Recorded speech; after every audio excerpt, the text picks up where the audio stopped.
বছরে এই ধরনের বেডরুম ডিজাইন খুবই জনপ্রিয় হয়েছে। ঘরটা বেশ ছোট, বিছানার আলমারি রাখলে খুবই সংকীর্ণ লাগে। দুটো সাইড টেবিল সরালে একটা ছোট ডেস্ক কোনো মতে ঢোকানো যায়। বই বা অন্য কিছু রাখার জায়গা নেই। মা যখন তখন আসে যায়, তাই একদমই প্রাইভেসি নেই। তাই তারা এটাকে ভালোভাবে নতুন করে সাজানোর সিদ্ধান্ত নিল। প্রথমে তারা দুপাশে দুটো আলমারি বানালো। উপরের তাকে কম্বল আর নিচে হ্যাঙ্গারে রোজকার জামা রাখা হয়। লম্বা পোশাক ঝোলানোর জন্য জায়গা রাখা হয়েছে। নিচে অন্তর্বাস আর মোজার জন্য দুটো সাধারণ বাক্স আছে। সুবিধার জন্য দেয়ালে একটা পুরো দৈর্ঘ্যের আয়না লাগানো হয়েছে।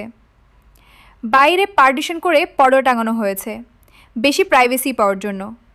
এখানে এয়ার কন্ডিশনার একান্ত প্রয়োজন। বিছানার ফ্রেমটা মজবুত লোহার, দেয়ালে শক্ত করে লাগানো। বাইরেটা কাঠ দিয়ে ঢাকা, টেকসই আর দেখতে সুন্দর।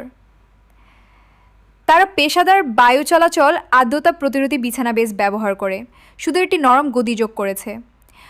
ঘুমানোর জায়গা নিয়ে আর চিন্তা নেই।